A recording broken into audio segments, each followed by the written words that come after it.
Talks Tea, where we dive into authentic conversations about ourselves and our community, exploring topics that uplift and inspire us, from personal growth to social change. So grab your teacup and get ready to join the conversation.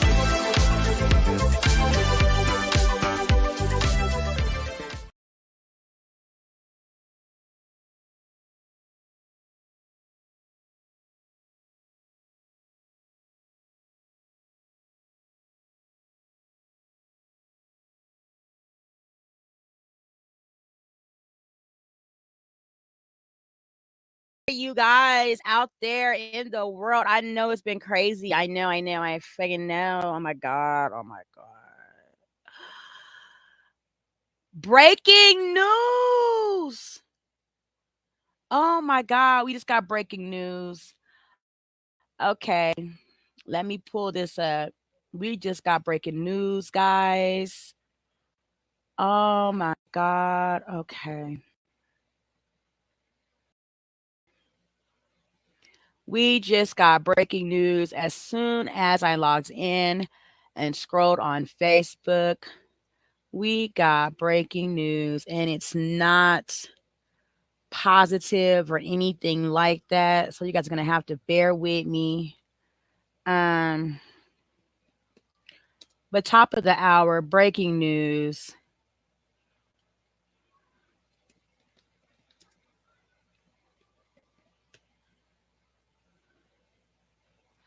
Oh my God, guys. Top of the morning or top of the show, breaking news. Breaking news, guys. Coming right here from Tanisha Talks Teas Live. Okay. We have got, according to reports, Miss Violetta Wallace, the mother of the late rapper Biggie Smalls, has passed away at the age of 72 from natural causes. May she rest in peace. Our thoughts and prayers go out to the family and friends. Oh, Biggie Smalls' mother has passed away today, guys. The mother of Biggie Smalls has tragically passed away. Not tragically. I mean, she was 72 and it said that she died of natural causes. Hot 97. Okay. Um, she died this morning in Stroudsburg, Pennsylvania, according to Monroe County Coroner Thomas Yannick. She died of the age of 72, guys. I know the son, I know the father, I know the friend. And I felt, since there's so many projects about these people, they assume certain things about the son, assume things about the father. Why not a mother come up with a project about the rapper, the son, the father, the entertainer, the icon that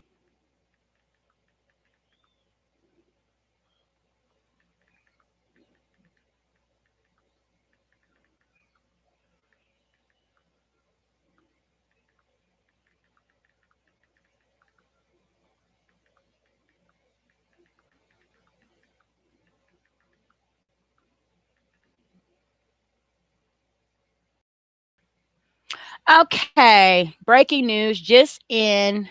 As of this morning, Violetta Wallace, the mother of Biggie Smalls, has tragically passed away at the age of 72 years old. Biggie Smalls' mother, former band member of Bad Boy Records, um, died in like 1998. Um, baby father and boyfriend to Faith Evans and Little Kim. His mother has joined him in heaven. May she rest in peace. So I'm going to make sure that you guys can hear me on Facebook and Twitch. We are streaming live this morning from Facebook and Twitch. We really want to thank whole day full of hot tea topics. How are streaming live this morning? Okay, you guys can hear me. We are streaming live this morning with hot topics, kind of bringing us down a moment right now. We're going to say a prayer. So I'd like a moment silence for Biggie Small's mother, Miss Violetta Wallace, who has now descended on with him in heaven at the age of 72 of old age. So we're going to give that to her in her passing. We're going to give her a few moments.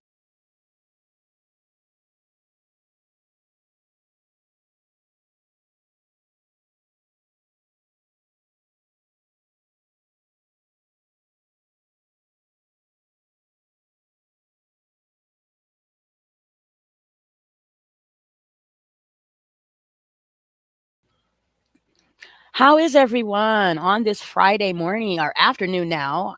It's really fucking cold. We got like 10 inches of snow, maybe a foot of snow last night. And it's really cold where we are. Like, it is cold, y'all. I hope you guys can see me. I don't know why I got this script on my face where I can't see if you guys can see me.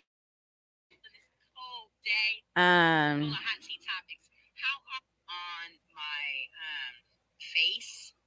I do. I have script on my face. I don't know why I have script on my face. Like, that's crazy. Let me try to move my shit around. It's just like script on my face. Okay. Um, Let me see if you guys can see me now. Face. I do. I have script on my face. Let me see if you guys can see me now. Okay, so now you guys can see me perfectly. So anyway, as I was saying, today is a very cold day where we are. Um, such is life. We're at like 7 degrees outside. It's very cold. Like, we're having a very cold day. I am sitting up against my plush pillows. This is my little backdrop, for you guys to see. Okay. So, yeah, we are streaming live from a very cold place today.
her coming from a and her attorneys. Okay. Dang Dumas is the overweight or obese girl that you see here. She is a rapper. I believe from Detroit. I want to say Dang Dumas is from Detroit. And these are the attorneys that she's, having represent her in a lawsuit against Lyft because Dane Dumas attempted to get into a Lyft, and the Lyft driver pulled up and said, "Hell no, we will not go. Like my car will not make it." Okay, and so yeah, Detroit rapper Dane Dumas sues Lyft for alleged discrimination over her size. Okay.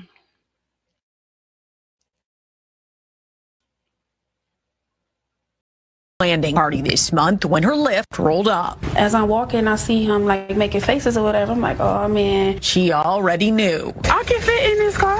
But believe me, you can. Yes, I can. Believe me.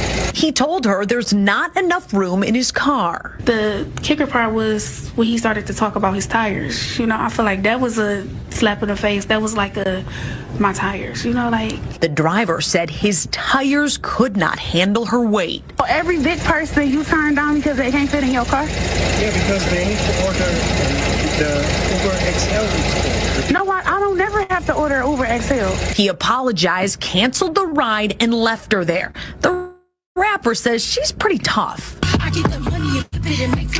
Dank DeMoss, as she's known at the mic, is crushed by the whole situation. I just want them to know, like, it really hurt my feelings. It looks like a Lyft might be hurting. Soulja Blanding tells us she was just trying to get to a Detroit Lions watch party this month when her Lyft rolled up. Okay. That's Detroit rapper Dane DeMoss. She filed a lawsuit against Lyft for alleged size-based discrimination. Do y'all think she has a case? So we're going to furthermore look at what the people are saying. Okay.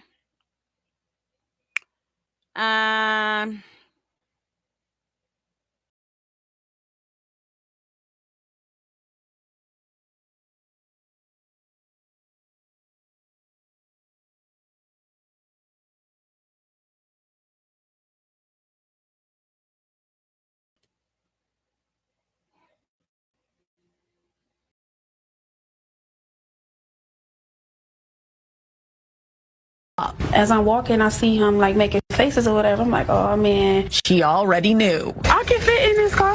But believe me. So people are saying, okay, hold on. I'm trying to get to the comments, y'all. All comments.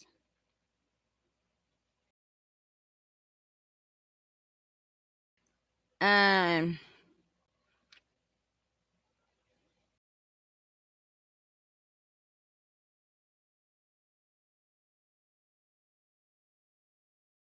don't know why this is so little like this. Like, this is about to piss me off.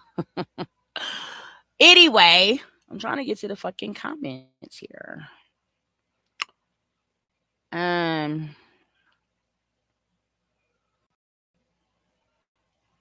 She also went on to do a sit down interview with Charlamagne the God on the Breakfast Club. So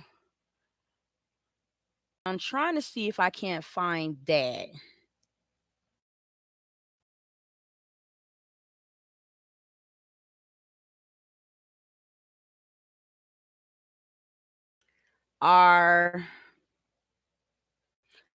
She weighs more than the car. Come on, says Trey Santana. Omar Richardson. Her and the name of that company are a huge oxymoron. Lyft has billions and far more powerful attorneys on retainer. They can easily drag this out and drain her pockets. Nobody is boycotting Lyft on her behalf. Asia says she about to get that check. And then Javante said, the hell she's not. For one, the vehicle is not owned by Lyft. For two, the vehicle is privately owned vehicle. And for three, Lyft and Uber has a selection for XXL vehicles. I don't understand why plus size people want to try to stuff themselves in a small item. I have nothing against her of anyone her size, but the fact the matter is she weighs too much for that vehicle. More like a bill for her once her attorneys do lose. Kim says it could be a safety issue. If the vehicles were owned by Lyft, then she might have a case, says Victor Carter. But the guy was within reason to deny her. It's his car. Michigan has weight discrimination laws, however. Taya says she's not going to win. Lyft is an independent contractor. They have the right to refuse service. One wrong bump, she could really damage that car. So people have a lot of mixed emotions about Dank.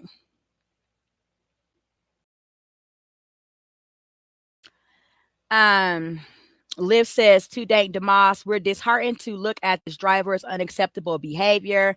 Please DM us at your earliest convenience for additional support. We'd like to address this as soon as possible. Of course, Liv does not want to look like they discriminate against plus size people. Okay, plus size people have a platform in this world for everything.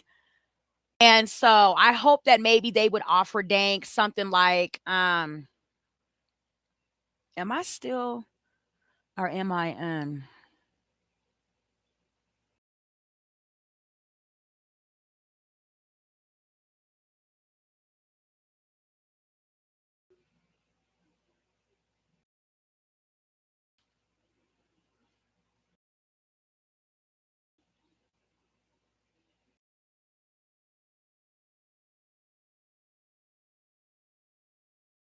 I would hope that they would offer Dank an accommodation, like maybe a year of free XXL lifts. You see what I'm saying? To where she could be accommodated in a car, you know, that would better suit her. Okay, so I'm perfect up online. You know, for like a year of free XXL rides. Okay. So then Miss Dank went on to go to the Breakfast Club, right?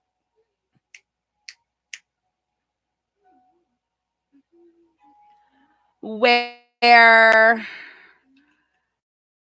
she received a little ridicule from the Breakfast Club. So Dank Dumas on the Breakfast Club, y'all. Let me see.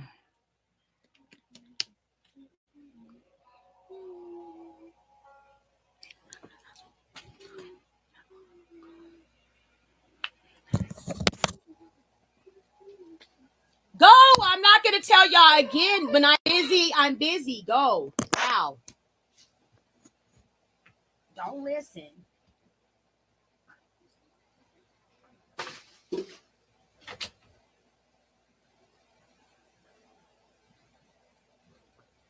Come in here and make a sandwich and get cozy. No, I'm live streaming. Go sit down. You got a cough? Go sit down. Drink some juice. So Day Dumas was on the Breakfast Club.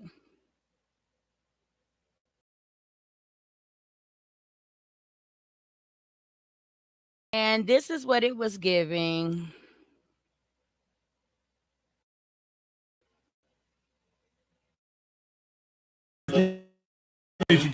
Got it.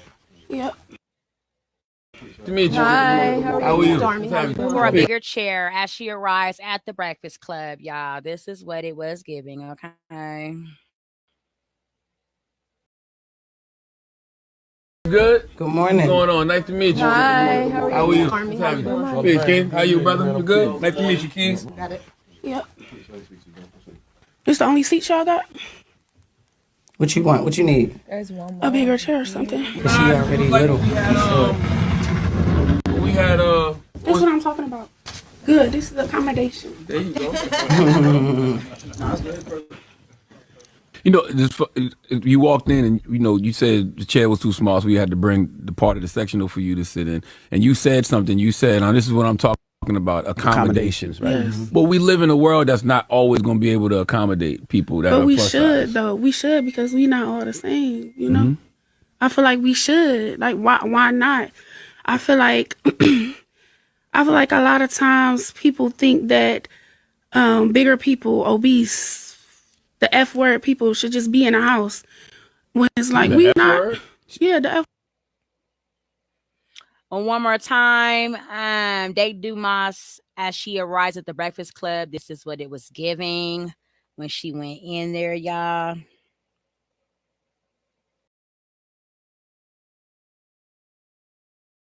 Good morning. What's going on? Nice to meet you. Hi, How are you? What's happening? Hey, King. How you, brother? You good? Nice to meet you, Keys. Got it. Yep. This the only seat y'all got? What you want? What you need? A bigger chair or something? Is she already little? We had That's what I'm talking about. Good. This is accommodation. there you go.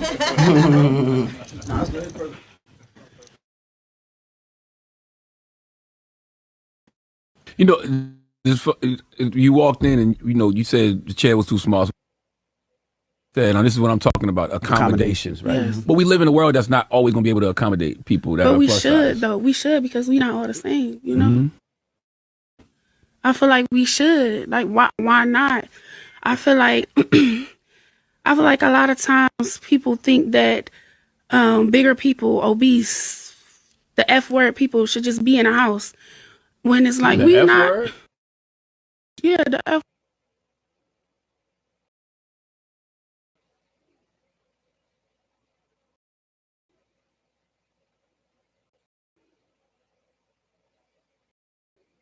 Oh, so first of all, we're gonna go right on back to right here, right?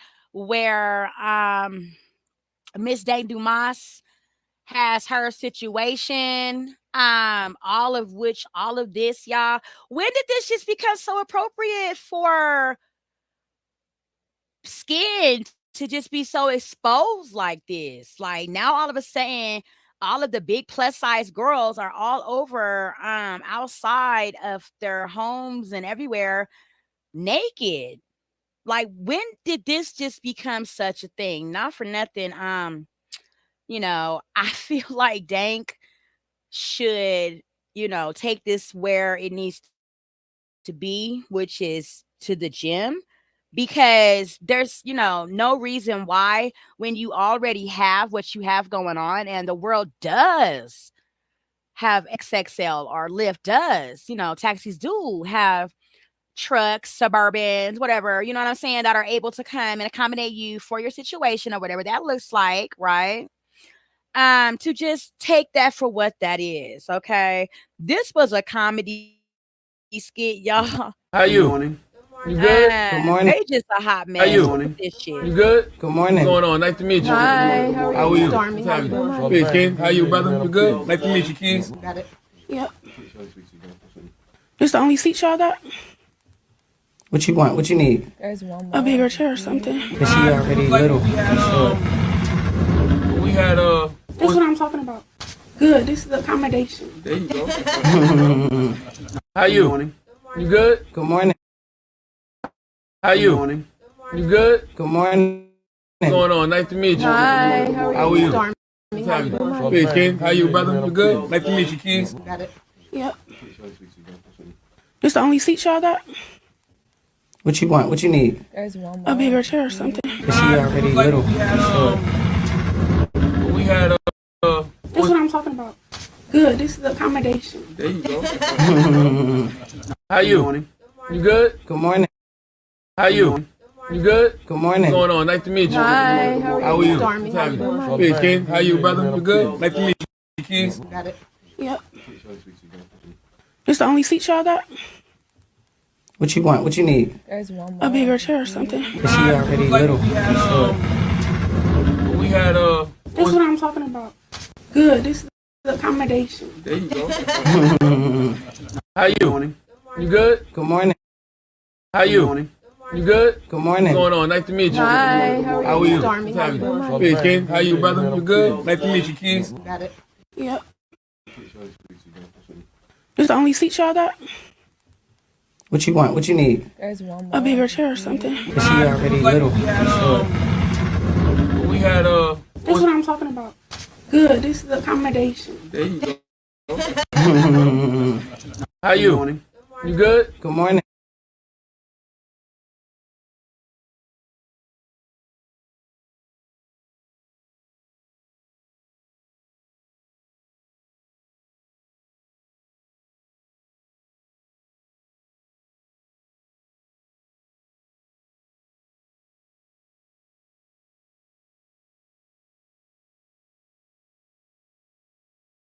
Thank you for holding, y'all. I had to check something really quickly. Anyway, so that's Day Dumas, right? I just feel like Lyft does have accommodations for bigger people. You can get the extra large. You can get the SUV. You can get luxury cars. You can get the comfortable, sedans. You can get the luxury cars. They have lots of options. They have options for plus size people. Moving on. Now we're going to go and segue right on into Marlon Wayans, y'all. Marlon Wayans and motherfucking What's a Fool been clowning. They been fucking clowning, okay? Goddamn it, Marlon and Soulja Boy. Girl, they been clowning. Let's get into these teeth, okay? So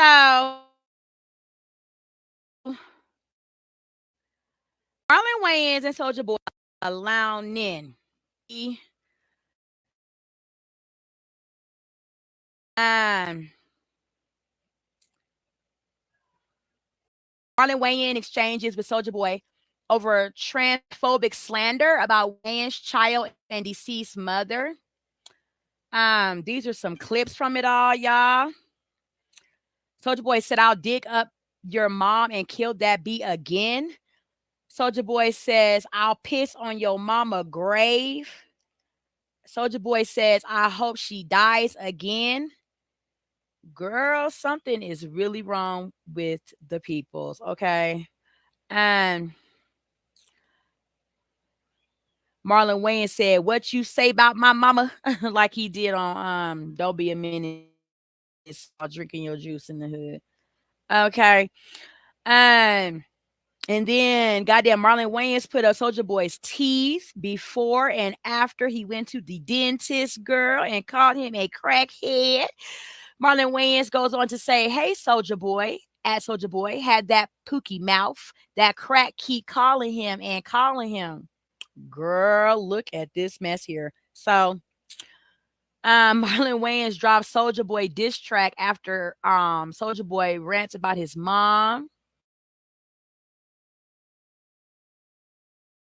Girl, looky at all of this goddamn confusion. I loved it. I had some it was Louis, it was everything. It was perfect. And he was like, "Take this, be white." Like he William the Baddest, right? He has been on lots of reality TV, like Reality LA and shows like that, right? Chasing Reality LA. I also see him on Tammy Roman's How to Catch a Cheater show. And so he's also like a rapper or whatever, and he's a homosexual. So he came out a little bit ago, maybe so. I think he was on Tasha K's show right here, where William the Baddest breaks his silence on his alleged playful relationship with Soulja Boy. I don't know if this was really him. Let's listen, y'all. loved it. And Marlon Let's put it back up into circulation, bitch, when Soulja Boy and Marlon Wayans got into it. Okay, let's listen to this hot tea. Thank you all for sipping this hot tea with Tanisha Talks Tea today on this really cold day. We are sipping hot tea topics today, y'all. Let's get in fucking to it. I loved it. I had some Louis. It was Louis. It was everything, and it was perfect. And he was like, "Take this, you white." Like he kept like he's very like into like the race play stuff. But here's the thing. I don't know if this was really him or it was like drunk him or like, yo, I'm nervous. I'm like, is he gonna hurt me? Is he making music? I'm so nervous. I go up the stairs and I'm just heart beating. You know what I mean? He was like, "Hey, what's up?" And I was like, "Hey, what's up?" He was like, "You get down?" And I was like, "Oh, am I gay? Yeah, I'm gay as fuck." I get in there, and at that moment, I go from professional, like a fan, to like, you're about to have sex with him, right? And that thing was big, Tasha. Most skinny men got big. No, that thing was big, Tasha. But most skinny men got I'm gonna big. be honest, that thing was like fat, and it goes, here's the thing that makes it different. It goes to the left. Okay. Like Tasha, it's long. Girl, allegedly William the Baddest breaks his silence on his alleged playful relationship with fucking Soulja Boy, y'all. It is crazy out here in these streets. Marlon Wayans went on to post, "I'm sorry," as Soulja Boy said, "What now? Looking like you give up everything for some real meth." Ooh, wee. Girl, look at Soulja Boy. Girl, if he don't look like a zombie on one of them goddamn games, girl, ooh. Yeah. This is the diss track that Marlon Wayans came out with against goddamn Soulja Boy. We're going to use this with no copyright, infringements. We're going to how you say that shit, y'all? Hold on a second, girl. Like I said, we just been, keeping it moving through all flu seasons over here, okay? But yeah, we're gonna fair use and doctrine. Okay, we're gonna use that under the fair use and doctrine because this is all over Facebook. Everybody's sharing it, so we're gonna listen to it on Tanisha Talks Tea. Y'all listen to this song Marlon Wayans had made up about fucking Soulja Boy.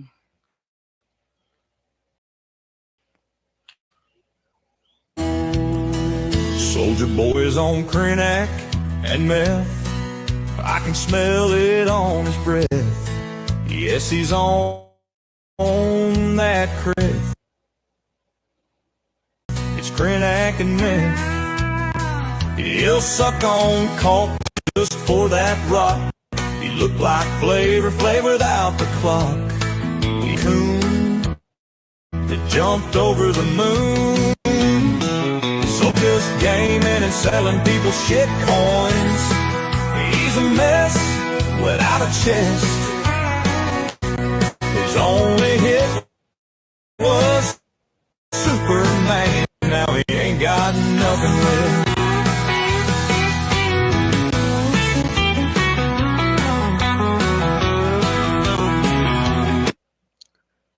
Girl, that is crazy. Did y'all hear that? If Marlon Wayans went on and tweeted, if Soulja Boy had a career, he could get canceled for this type of slander. Luckily, he ain't been relevant since 2007. Soulja Boy had tweeted, "That faggot shit running the family, huh?" At Marlon Wayans. No wonder you like dressing up as a bitch. It's in your blood.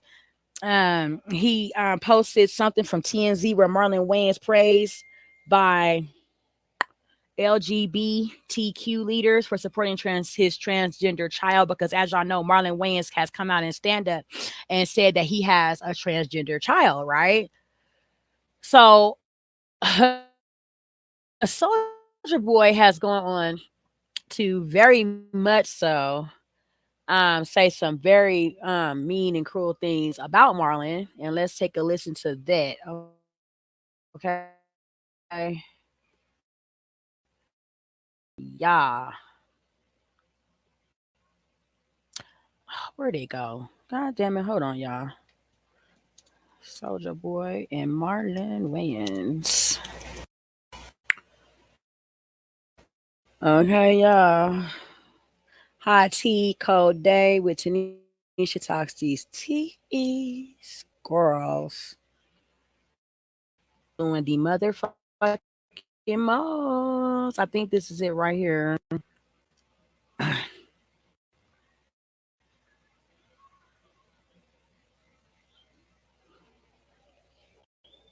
Thank y'all for listening. About me wanting to be in your movie. What? I'm rich. I got money. I don't need your money. I just thought it would be cool. Like, you know what I'm saying? You wasn't that. That's how I did it. I thought it would be cool. You know what I'm saying? I told Nick Cannon the same thing. He put me in the movie. You feel me? So it's like, you have to change your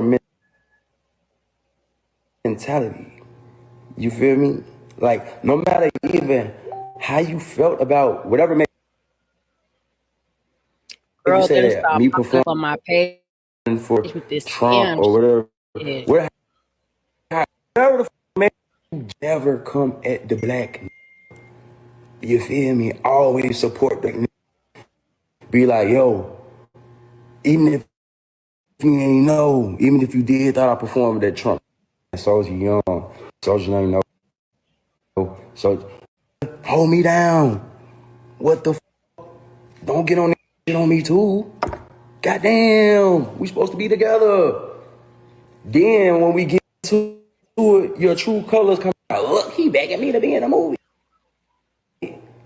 That's not funny. We supposed to work together. We supposed to collab. You supposed to be like, yeah, come on, bro. Here go a script, go a little. What's wrong? Girl, that's not the worst of the rant. That's Soulja Boy saving face. He really went in on Marlon, y'all.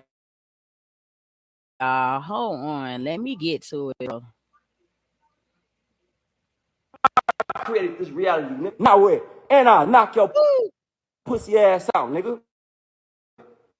What you wanna do, nigga? You suck dick to get in your position, nigga. What? I got on MySpace and YouTube and grinded as a teenager, nigga, in the hood, nigga, and I made it, nigga. And you mad, nigga, because you had to get fucked in your ass, nigga. You had to suck dick, nigga. And you had to sell your soul, nigga.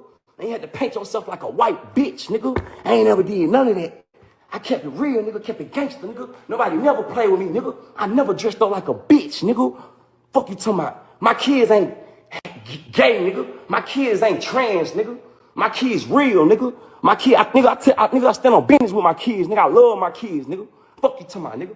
And respect to anybody kids who is gay or any who are gay or trans. We love the LGBT community. But this pussy ass nigga ain't finna play with me, nigga. On my mama, you not finna hide behind your kid, nigga, either, nigga. Pussy ass nigga. Fuck you, nigga. West Side Zone 1, nigga. You's a bitch, nigga. You's a mark, nigga. You's a buster, nigga. On my mama, nigga. You ain't never did shit, nigga. You could never compare to me, nigga. Old ass nigga. About to have a stroke, nigga, watching this live, nigga. You old as fuck, nigga. You like 52, nigga. Fuck you talking about, nigga. You about to die any second, old ass nigga. Fuck you talking about. West Side, nigga. Zone 1. You was a bitch. I started this shit, nigga. Don't never speak on my name, nigga. Fuck you talking about, nigga. Yeah. Keep letting them fucking niggas playing your booty, nigga. Keep dressed up like a white bitch, nigga. I ain't never smoked crack in my life, nigga. I'll beat your motherfucking ass, nigga, trying me like that, nigga. Fuck you talking about, nigga. Fuck Marlon Wayans, nigga. West Side, nigga. Fuck you talking about, nigga. You's a bitch, nigga. I ain't never smoked no fucking crack in my life, nigga. Like I smoke crack, bitch ass nigga. Don't you see me in a mansion, nigga? Don't you see me with racks, nigga? Don't you see me with hella foreign whips, nigga? Fuck is you talking about? You lost your mind, bald-headed ass, old ass, pussy ass, nigga, broke ass, irrelevant ass, nigga. Fuck is you talking about, nigga? Hating on a young nigga. You old enough to be my granddaddy, great granddaddy, nigga. I'll knock your old ass out, nigga. I'll flip you on your head and stomp you out, nigga. On West Side, nigga. Zone 1 on Simpson Road, nigga. Fuck is you talking about, nigga? You's a bitch. You always gonna be a bitch. Your baby mama a bitch. Your whole family a bitch. You play with me, nigga, you know what's gonna happen. You wanna get up with me, nigga? We can set up the boxing ring, nigga. I'll beat your pussy ass in front of the whole world, nigga. On my mama, nigga. And we can stream it. Pay-per-view. We can play it for free. Put it on YouTube, whatever you want to do, nigga. I'll beat your motherfucking ass, nigga. On my mama, on me, nigga. On my life, on my soul. I'll knock your ass out, nigga. Fuck is you talking about? Nigga talk about a chest, nigga. Fuck a chest, nigga.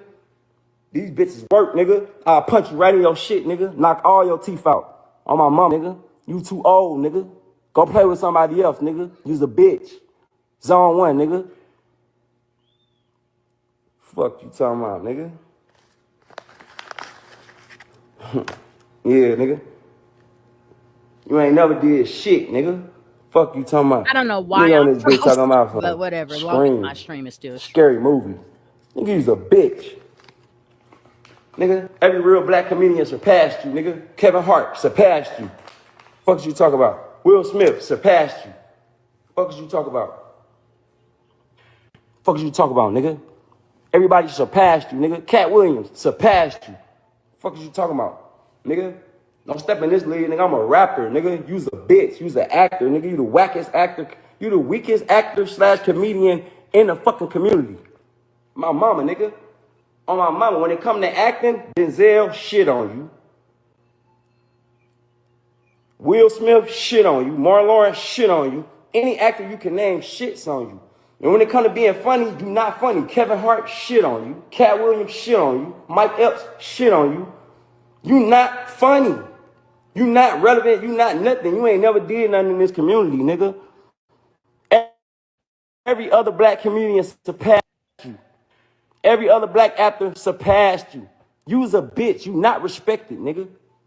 Fuck is you talking about? You pussy, nigga. And you definitely can't rap, nigga. And you definitely getting fucked in your ass. And you definitely sucking dick for them deals, nigga. We not cut the same. I come from the streets, the trenches. I got my shit independent from the internet by myself. You got your shit off sucking dick, nigga. Fuck you talking about? Simpson Road, nigga.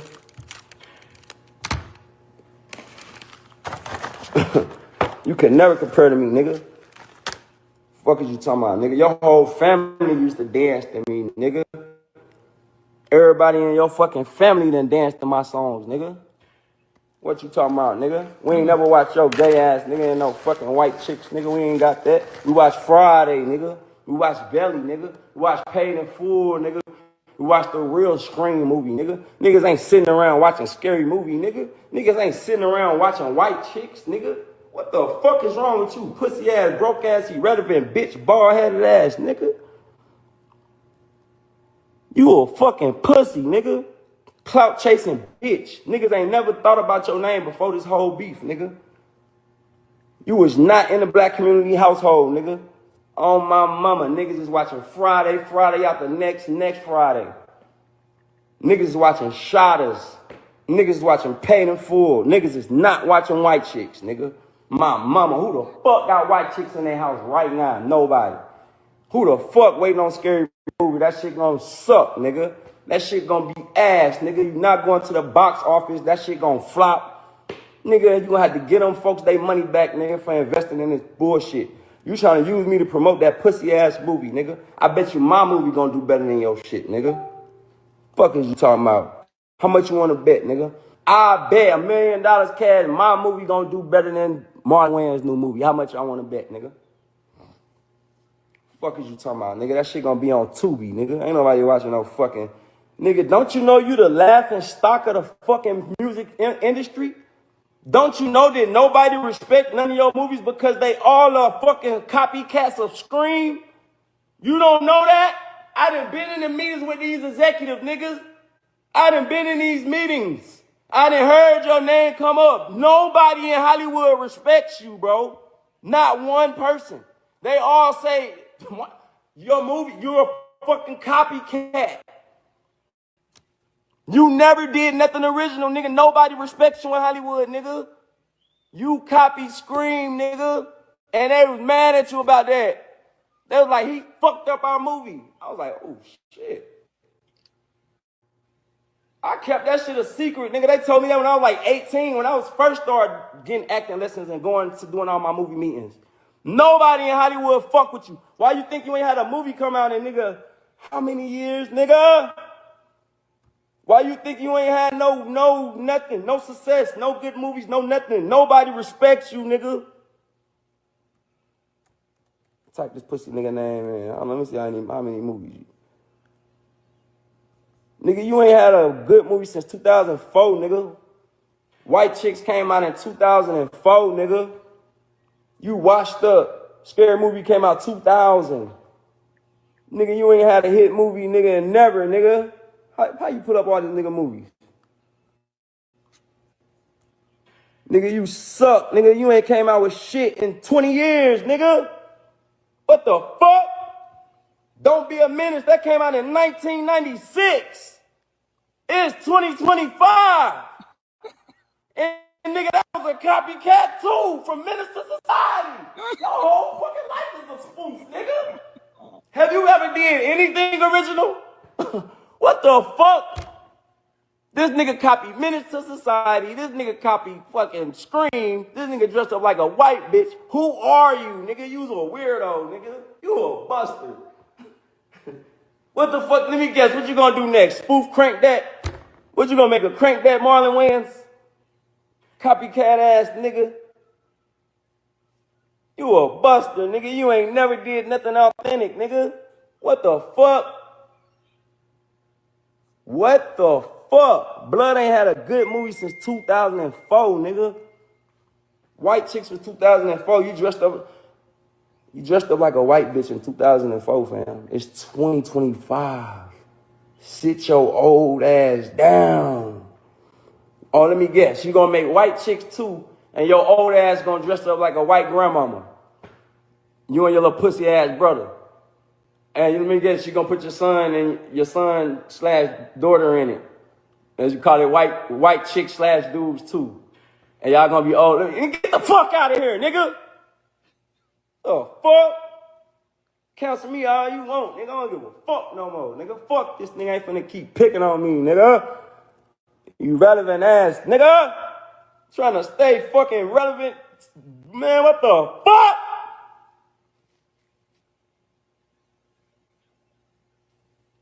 Nigga, you washed up, nigga. Chasing it,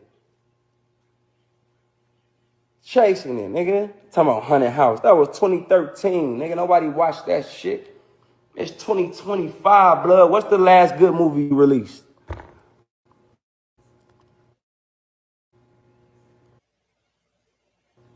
That when you was in my DM begging me to post naked, when you on the front cover naked, looking zesty in a bitch. All you do is zesty shit. Get the fuck out of here, my nigga. You can't fuck with me. You stupid, dumb bitch.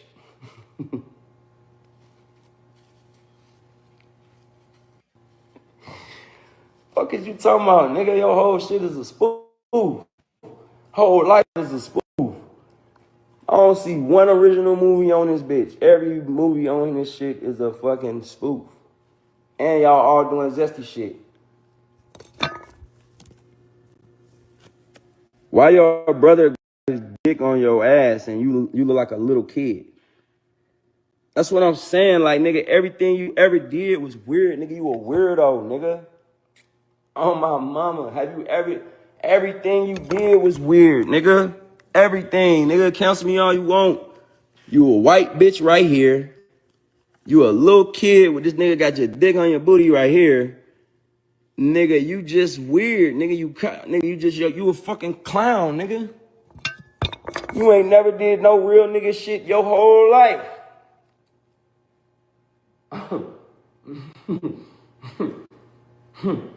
You talking to the nigga that made Crank That.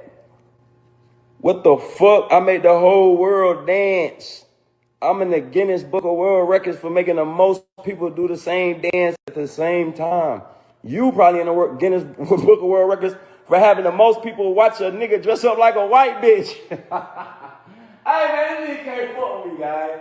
Okay, I was gonna let it go too. That be God. I woke up, I was like, bro, let this shit go. And I said, nah, fuck that. Flame this peon ass, stupid ass dummy. Man, what the fuck? We ain't backing down from this irrelevant ass, clout chasing ass nigga. What the fuck? Nigga, I'm a living legend, nigga. I still get love to this day, nigga. I came out, nigga, in 2007, nigga. You irrelevant, nigga. Nobody fuck with you, nigga. The fuck? I'm that nigga. Only funny shit you ever did was, do we have a problem? That was it, nigga. West side. Other than that, you was a buster, nigga. You was a bitch. Unoriginal, unauthentic, lame, lanky, pussy, old. Get the fuck on, nigga.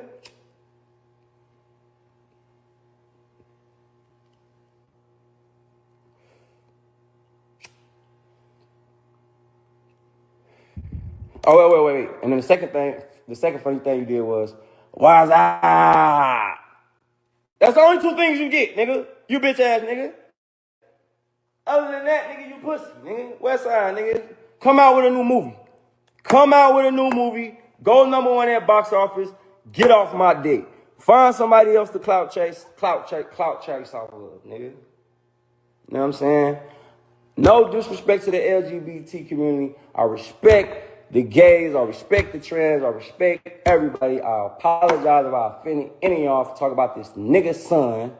But fuck this nigga, you know what I'm saying? I'm here to talk about some crackhead and shit, nigga. Don't play like that, nigga. It's real people out here that's really addicted to drugs, nigga. You making fun of the crackheads, Marlon Wayans? Cause we'll start a petition, we'll cancel your bitch ass, nigga. Fuck you talking about. You know how many people out here dealing with drug addictions? You know how many people, family members addicted to drugs, nigga? Man, you on this bitch playing around, nigga, like that shit funny, nigga. That shit ain't funny, nigga. Pussy, nigga. Ain't nothing I said wasn't cap. You really dressed up like a white bitch. You on here lying, nigga, talking about I do drugs and shit. Now, if I go sue you for $10 million for defamation of character, then what? See, that's what I'm saying, man. Y'all niggas, you know what I'm saying? I could go that route. See, Drake out here suing niggas. Niggas is suing niggas these days. Y'all should shut the fuck up. You know what I'm saying? Everything I said was nigga facts, nigga. You on here niggas spreading lies, nigga. Stop playing with me, boy, you broke ass nigga. You know you ain't got it. I don't even need your money, pussy nigga. I'm set for life. Fuck is you talking about, nigga?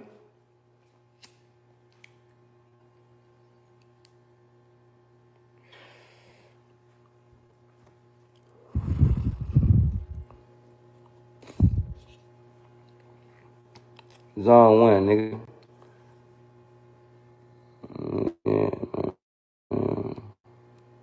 So I know what's going on, nigga. Had to set the record straight. Nigga got me fucked up, nigga. Marlon Wayans, you was a bitch, nigga. Smacking the fuck out your pussy ass, nigga. Bald headed ass, nigga. Old head, old ass, nigga. You was an old head, nigga. Niggas will beat your teeth in, nigga. Nigga, I'll punch your fucking nigga. Nigga, I'll knock your nigga. Nigga. Stop playing with me, bro. My mama, nigga. And fuck all them deals, nigga. And fuck anybody that don't like what I said, nigga. I don't give a fuck. My mama, nigga.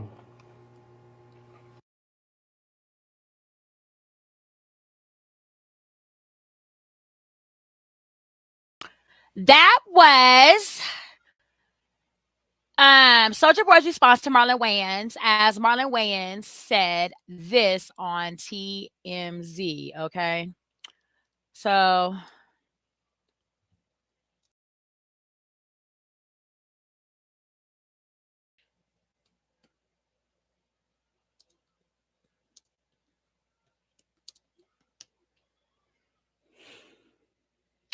how y'all still doing? I hope everybody's warm. I'm nice and cozied in on this very cold day. Who's that? What up, Ford? This is What's going on, Marlon? This is Marlon Wayans weighing in on his beef with Soulja Boy. Yeah, let's listen. How are you? Marlon, what's going on with you and Soulja Boy? Who's that? What up, Ford? Do you think he should have been as offended by your comments as he was? You know what it is. I ain't gonna bother with Soulja Boy. How you doing, family? I'm good, man. How you doing? Yeah. Hey, yes. If you're gonna beef, you have to have a chest. That's first and foremost. You gotta have a chest. Can't work at a pig tattoos farm. I can't see. Don't scare me. Yo, black ass, stop getting tattoos when you that black. But no, I'm good. Me and Soulja Boy cool. He just no beef with Soulja. Soulja Boy, get a chest. And you gotta have more than 2 songs to have a 35-year prolific career. You can't do 2 songs, and I only remember one of them. Watch me, you, and beef with me. Get out of here. I'll put you in one of the movies. I need a crackhead for the new scary. I need a crack and a meth head all mixed together. You're perfect. I need someone that looks like a wet Muppet. That's what I need crack and meth together. I need creth together. I want someone to look like they'll sell your car, rob you, and suck your all at the same time. Soulja Boy. Soulja Boy for Scary Movie 6 is a crackhead. No, he ain't gonna be in 6. I put him in 13 when the franchise is doing that. All right. He can be the lead of Scary Movie 13. On the lowest of decline, huh? When it's all said and done. Wow, that was Marlon Wayans. Here apparently seems to be a full interview. Let me see if I can't find that, y'all.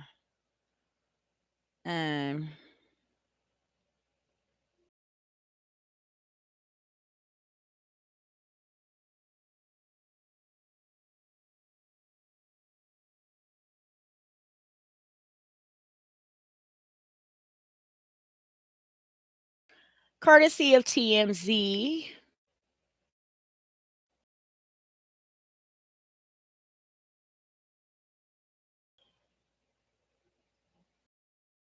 As it is warming up.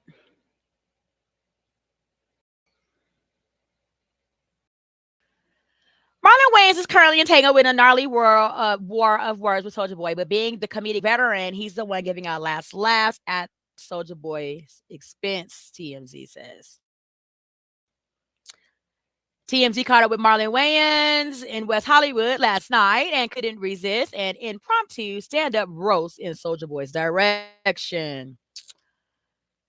Marlon Wayans, or Soulja Boy says, "You's a bitch. You not funny. Shut up, nigga. Keep selling your soul and sucking the higher ups dicks," is what Soulja Boy has said. Soulja Boy went on to say, "Oh, did I hurt your feelings? Did I hurt your feelings at Marlon Wayans? Your movies suck. I was trying to turn your shit up. No hard feelings. I'll still do a movie with you. All this shit is entertainment." Marlon Wayans says, "The coon that jumped over the moon is Soulja Boy." Okay, let's see what the video's at now. I don't know what's taking it so long. Nonetheless, how do y'all feel about Soulja Boy and fucking Marlon Wayans? Like, let me see. Last month, Marlon ribbed Soulja Boy a bit for performing at President Donald Trump's crypto ball. And the Crank That rapper finally decided to respond this week after releasing his latest album. Trolling right along, Marlon tells us the beef isn't Kendrick versus Drake level, but he also doesn't want to bully a 2-hit wonder who doesn't have a chest on his body. He and his Wayans brothers are back in the driver's seat of the Scary Movie franchise they created, and Marlon says Soulja Boy just inspired a new character, a crest head, a mashup of a crack and a meth addict. It might not be for Scary Movie 6, though, Marlon says. He'll save Soulja Boy until the series completely tanks.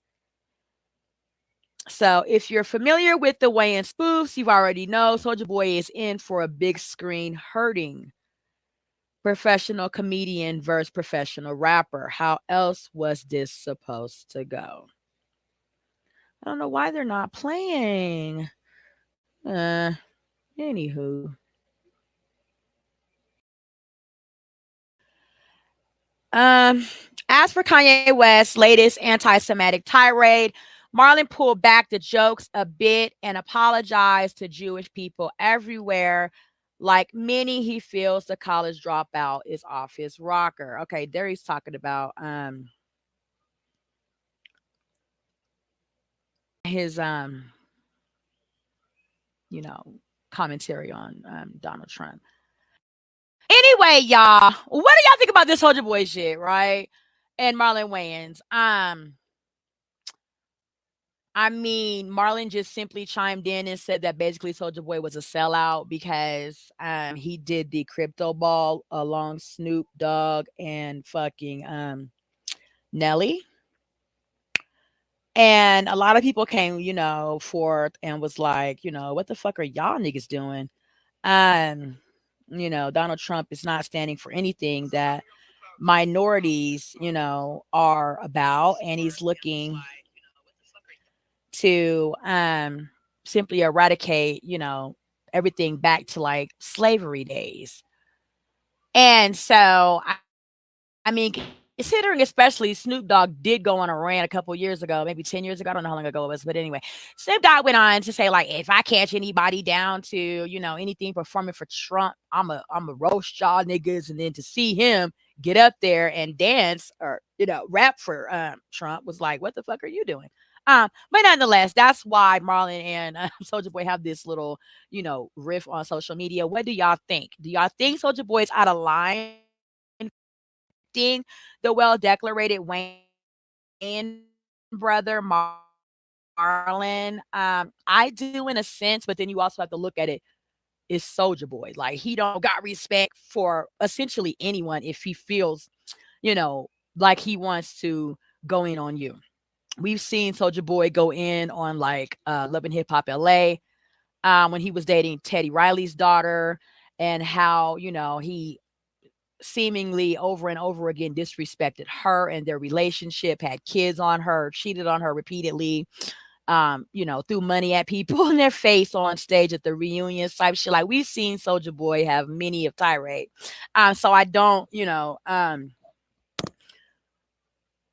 like this is out of Soulja Boy's character. Like it, it's pretty normal for us to see Soulja Boy act like despite the age difference between him and Marlon Wayans and the decorated career that Marlon Wayans has expanded since the 80s. Like Marlon Wayans was on his brothers, started In Living Color. That is a forever staple in the Black community that, really brought a very comedic side to Black culture to address ourselves comedically against racism and other racial divides in TV. So nonetheless, what the fuck do y'all think about this shit? Chime in. Up next on the hot tea topics on this very cold day with Tanisha Talks Teas, we got Wendy Williams, y'all. We got Wendy Williams, y'all. Okay, Wendy Williams has come on to do a documentary on TMZ. I thought I did. Oh my God. I didn't do the documentary with y'all. I don't know. I think I did the one with TMZ because they got another one with her on TMZ. We're going to look into the one now of her. Hold on. On TMZ, where Harvey Levin did a podcast about it, right? So we're going to take a listen to it under the Fair Use and Doctrine Act. It's been posted everywhere. We're going to take a listen. So TMZ podcast, Wendy Williams. Okay. So it's called Two Angry Men. Okay. Breaking Wendy Williams exclusive phone call. Locked away 8 months.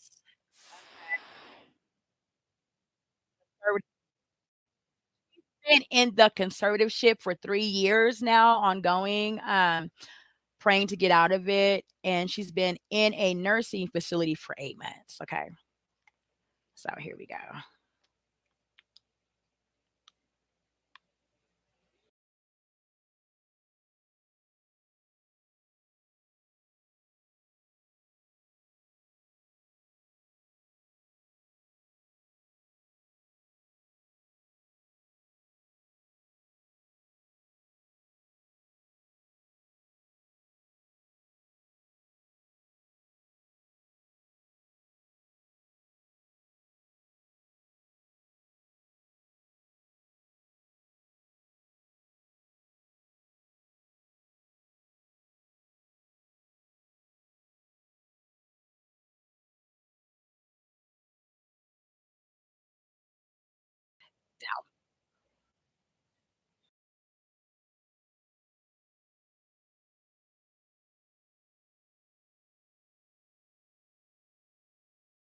I think you will, that what the genesis of this was, and it was the genesis of all of this was a mother's love for her son and that situation. Then you combine that mother's love for a son with a lot of money and then injecting the judicial system into it, and you get into what I think and what you have kind of articulated is the system run amok. And that's unfortunate, but that's where we are right now. And before we play the clip, I think you got to understand that a couple of years ago, Wendy was in a bad state. And you saw it if you watched this Lifetime documentary. Alcohol was involved, and she needed help. And maybe there was, and we're going to play this clip, there was a reason to have a financial guardianship, and I would say a personal guardianship as well. This woman is back to who she was. She is sober. She is focused. She is with it. She is the old Wendy Williams, but stuck in a guardianship where I think she's being treated like a prisoner. So let's get to the clip. This is how the guardianship started. And as Mark said, we'll get into how it ran amok. Did anybody ever explain to you why you're in a guardianship? No, not exactly. But you know what? There are some things that I do know for myself. You know what I'm saying? And I understand. It's about my money. You know what I'm saying? Can you talk to me about how Wendy ended up in a guardianship? My understanding is somebody was in her bank account that Wells Fargo flagged, and there was large withdrawals being taken out. My son, he overstepped his boundaries in terms of me. You understand? He overstepped his boundaries, and he was inappropriately using my money without telling me crap about it. Like, is he stealing from me? Look, all I know is that in terms of what I'm dealing with, and that this is still going on because, that's when my money got frozen at Wells Fargo. Thank God. No more money stealing from my son and the other people. Wells Fargo, your bank, said you were the victim of undue influence and financial exploitation with respect to your money. Who was unduly influencing you? Who is the person that was doing this? I just got paid $60,000 for my car crash from using this app on my phone. And I don't know if you could see this, but it's called the Case Connect Compensation Calculator right here. And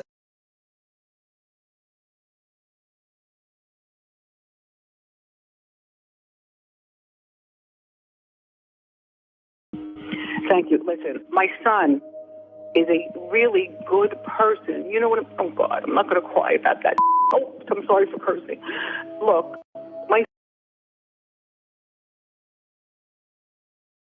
Oh, you guys cannot hear me.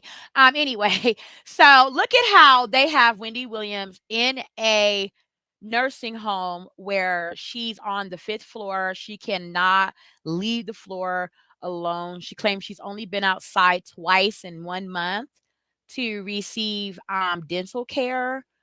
Nurses and doctors are not examining her, all types of stuff. So we're praying for Wendy. Okay, let's listen, guys. son is a good person, but at this point, he is a horrible person to me. You know what I'm saying? You know, it's the way he moves with other people. You know what I'm saying? And what's going on with these other people at my apartment in Miami? What are you doing? Oh, you spent on what? And what is going on at Wells Fargo? There was a situation where Kevin says he wanted to rent a boat for his birthday for $1,500 and ended up getting a boat that rented out for $113,000. And he blamed it on the bank, that the bank wanted him to have that. That never really made sense to me. Normie, you know what I'm saying? He has a way of getting with, you know, a couple of other people. You know what I'm saying? My son is not the only one, you know what I'm saying, involved with my money. You know what I'm saying? In September, we know the judge said this in court. While Mr. Hunter, that's the son, Kevin, apologized for past mistakes and inappropriate behavior, the court is not convinced that he can keep her safe and wouldn't willingly or unwittingly expose her to financial exploitation. Does that resonate with you? Yes, yes, yes. Kevin has denied any impropriety when it came to Wendy's finances, and also that he cannot speak on camera because he's not allowed to per judge. If Wendy is released, should she be placed under the care of her son, Kevin? No. This is how we got here in the first place. My aunt loves her son very much. But I think that there are other options at this point in terms of who can care for and make sure that his mother at 60 years old is taken care of properly. So it started as a financial guardianship because this bank, Wells Fargo, realized somebody was getting into her bank account and pulling money out. And at the same time, the judge realized Wendy was struggling and put her under a guardianship of her person. Now, somehow, this guardianship turned into, let's basically put her in a room and not let anybody have access. Mark, the way I did this interview with her, I had to have a camera on the street, on the sidewalk, shooting up at the window. And she was at the window and she had a phone to her ear. And that's the only way that I could pull this off. I've had this experience where, and by the way, the banks, to their credit, and you don't hear me compliment banks all that often, but to their credit, when they see something that looks like it may be abusive, they'll step in. I've had them do that with a client of mine who was being unduly influenced. And they did that here, and that's normally kind of what happens and what triggers this financial oversight. What we're talking about here is this financial oversight that then morphs into this almost this straitjacket. And I will tell you, by the way, all you have to do is walk out on the streets of downtown LA or Midtown Manhattan. You can go 2 blocks and you will see people who should be under a conservatorship because they can't control themselves, but they aren't because the conservatorship laws do not allow somebody to just go in and take them over. That's right. Here, however, because there's money, the system, it rings the bell. How about this? Kanye West is a free man. Wendy Williams is in a guardianship locked in a room. This is, I'm telling you, I have spent, we're about to bring Wendy in. I have spent hours upon hours upon hours speaking with her over the last month or so.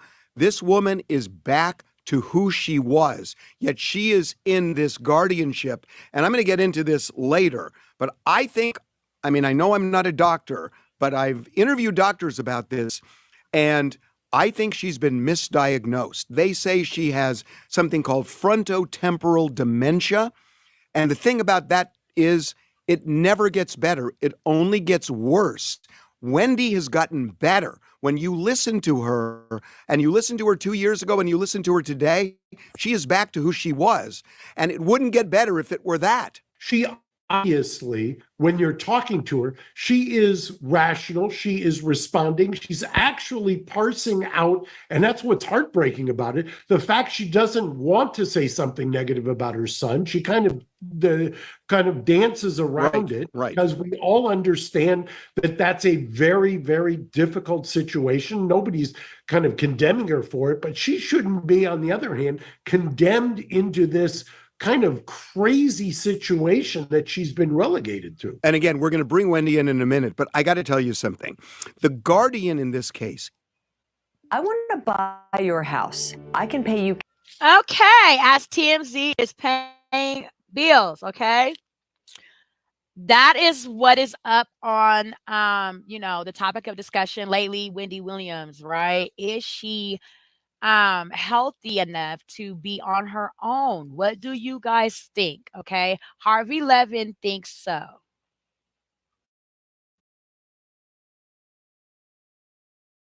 Suing on behalf of Wendy, A&E, which produced this Lifetime documentary, saying they took advantage of her. She didn't give consent to it.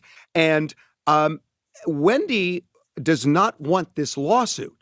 And you got to start wondering what is going on here, because the reality is this, that when they shot that documentary on Lifetime, the Guardian was in place, and the Guardian could have gone to the shoots and watched it and stopped it or really gotten involved. And the Guardian didn't. The Guardian said, let her manager just be there.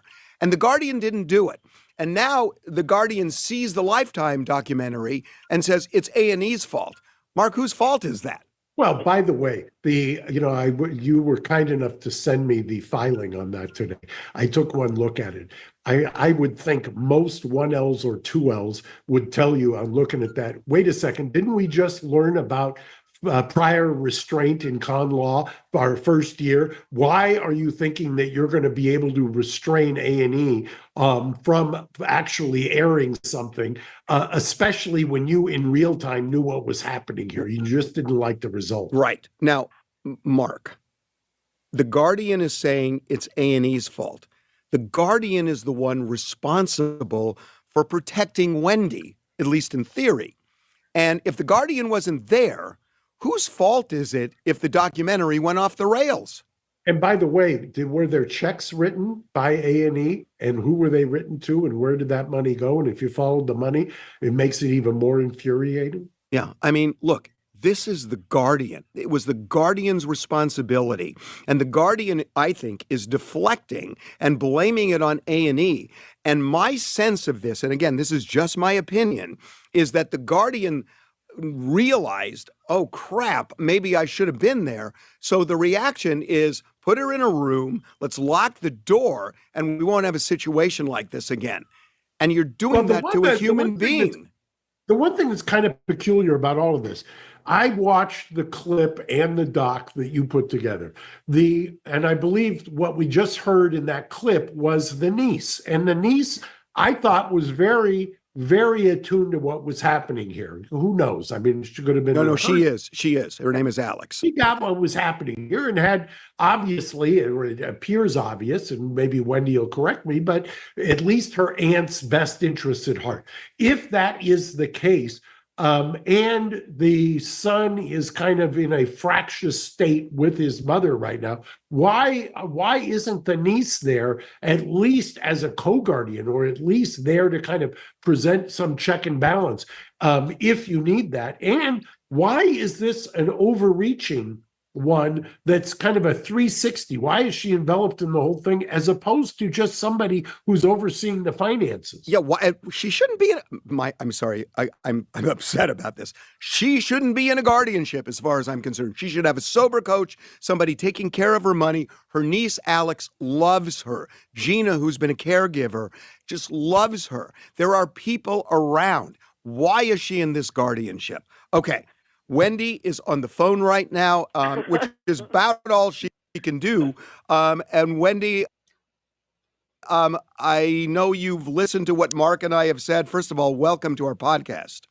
Thank you. Good to see you. Hi, Mark. Nice to meet you. Hi, Wendy. It's a pleasure. I'm sorry it's under these circumstances. Well, you want to know what? I'm going through a really bad thing right now, but at least I've got good people with me. You know what I'm saying? And Right. starting with you, definitely. Harvey, listen, this thing that you were talking about that 4-part thing on TV, Lifetime. her reputation is on the line. You're talking about The Guardian. Yes, thank you. Well, look, I'm not talking, you do the talking. Of that. You know what I'm saying? Yeah, I was going to ask you, Wendy, are you, because this was striking to me. Are you being told you can't talk? I mean, I don't even understand where that comes from. Listen. You know why? Because you know the law, I don't know the law. But I just know what I'm going through. You understand what I'm saying? And I know that to have, for instance, my girl next to me by my side. Are you still there, girl? Are you overwhelmed by your... How are you guys feeling about what we're hearing regarding Wendy Williams? Lots of people have different speculations, accusations, and feelings surrounding Wendy Williams. So I really want you guys to, chime in up and tell me what you guys think. Okay, we're gonna get back up. They're back up now. Yeah, I'm here. That's, by the way, that's Gina, and Gina is a caregiver Hi, Mike. who's been helping Wendy through all of this. Hi, Gina. So the thing is that as far as I know, first of all I know about being on TV is that I was on TV for a long time. You know what I'm saying? So when that 4-part thing got on TV, I was like, oh, okay. In the meantime, the Guardian person was nowhere in sight at all. I mean, taking photo shoots, doing this, doing that. She was nowhere in sight. I had no idea that she was actually basically the boss of that thing.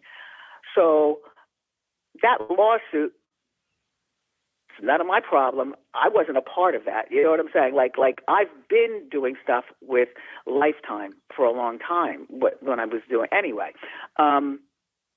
I don't want that kind of money. That is not a lawsuit worth fighting for. Well, Wendy, I have to ask you something. And if you don't want to talk about this, because I know that you've been under some pressure not to talk, as Mark said, but I have to tell you, as a guardianship person, I feel that I've been, emotionally abused.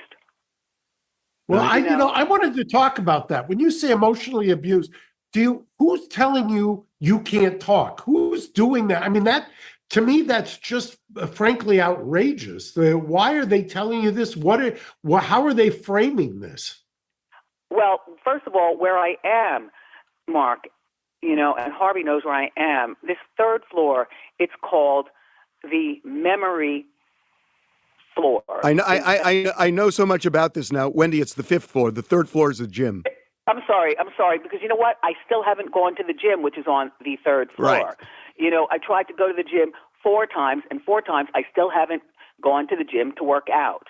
You know what I'm saying? I thought as a guardian, you're supposed to help me do things like that. I thought, and these people just, I'm frustrated. You know what I'm saying? But I can't say so much, but I am. So, Wendy, the judge in this case, my understanding, and these are all, secret sessions that the judge has. Everything's under seal. The judge, my understanding, the judge is pushing you to pursue this A&E lawsuit. Number one, am I correct? And number two, do you have any idea why, if I'm correct? Well, there's a lot of money that I was told I would win. You know what I'm saying? And I don't care about that kind of money. You know what I'm saying? I want to get out of guardianship. I've been in this for over 3 years, and I don't have frontal temporal dementia, which I've been accused of having. I've been accused of that. I want my health back. I want my money back, and I want to move on with the rest of my life. Mark, you can hear her. She sounds fine.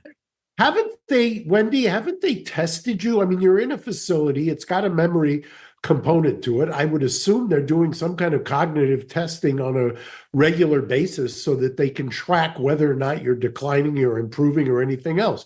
If that's the case, is anybody taking those results of the cognitive testing and putting it in front of the court and saying, this no longer holds? Check this out. I'm going to show you how I afforded this car. Okay, we are sipping hot tea on a cold day with Tanisha Talks Teas about Wendy Williams. Okay, she's now on the phone speaking with Harvey Levin and a lawyer from her conservatorship guardianship situation in New York from an assisted living facility from the 5th floor. Okay.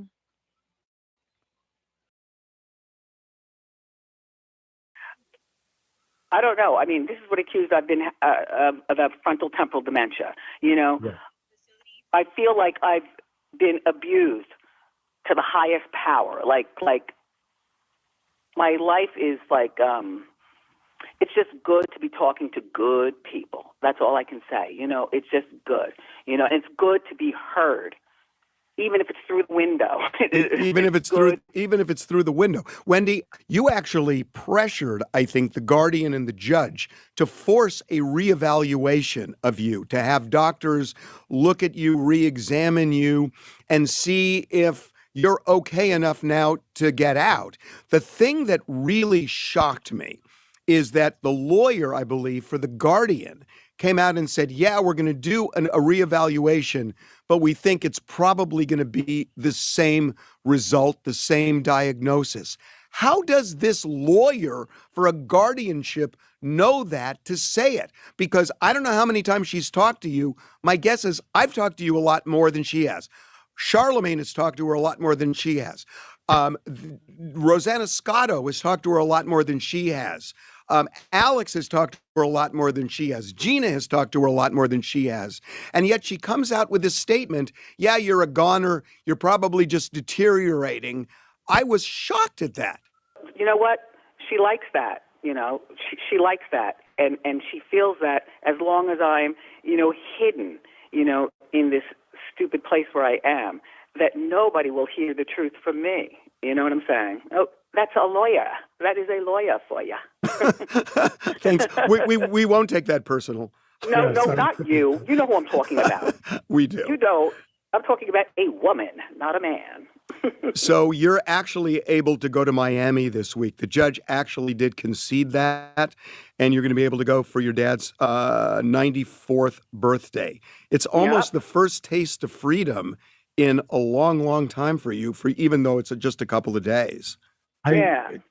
It's mind-boggling to me that Wendy Williams, who we're talking to right now, has to apply to a court to travel to her father's birthday party when I can walk down the street and in 30 seconds I can find 20 people who aren't able to function and think they're in an alternate reality, and there's nothing that the cops can do.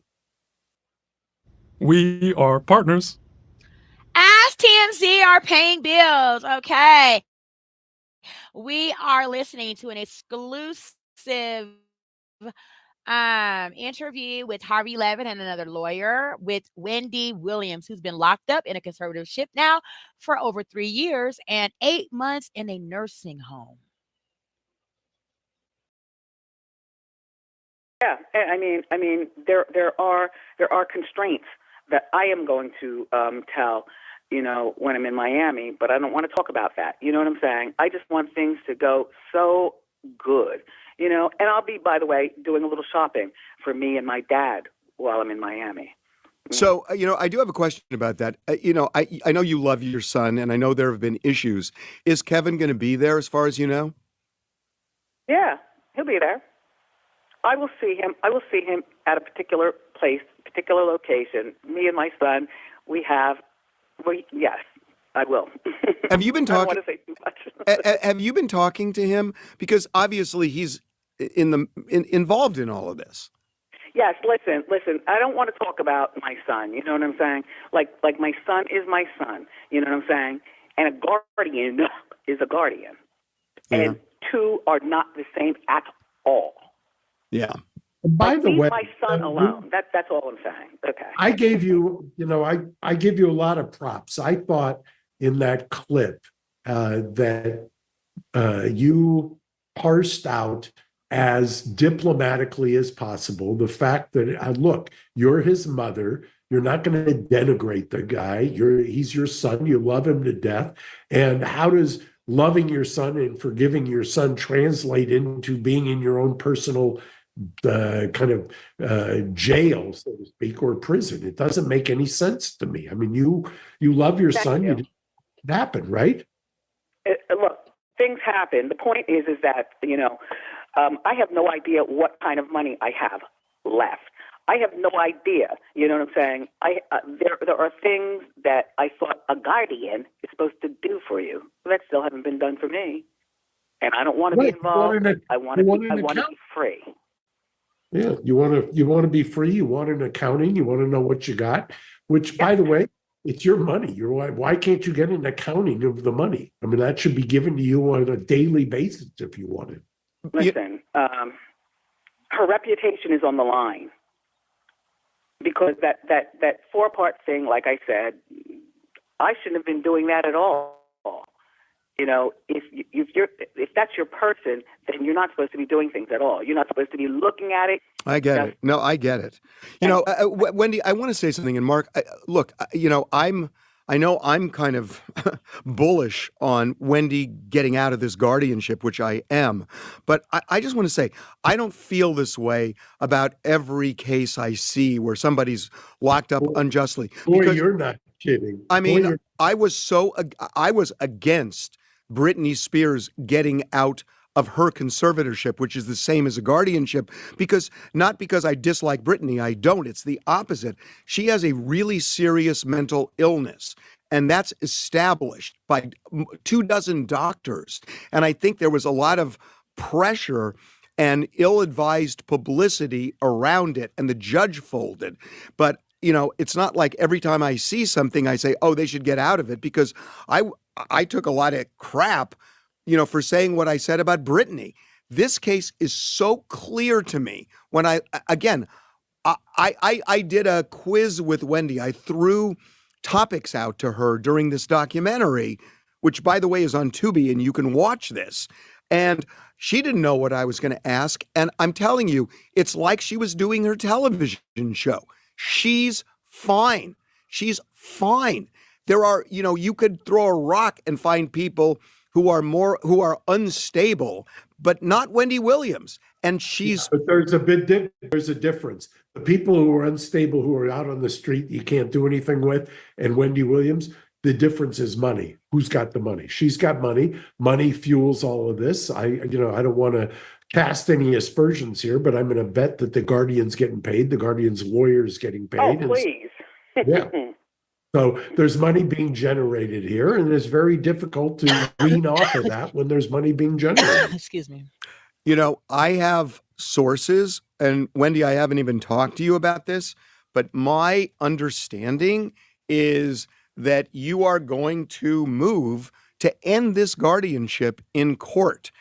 The problem is going before the judge, who seems determined to keep you in this guardianship, and the guardian herself. That seems like a pretty high mountain to climb. No comment. Hey, did you know you might get a big... Okay. We are listening to Harvey Levin speak with Wendy Williams.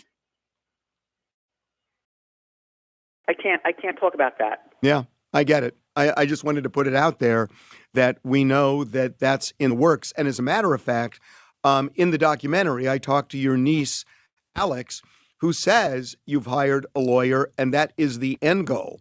But Wendy, I got to tell you, I just feel so bad for you. Mm-hmm. I feel so bad for you. And, I was doing an interview today about this, and it really occurred to me that I would go insane if I were stuck in a room for as long as you were. I just don't. I don't know how I would have done it. No, you know what? People have said that before. Which makes me feel like, oh my gosh, I don't feel like that.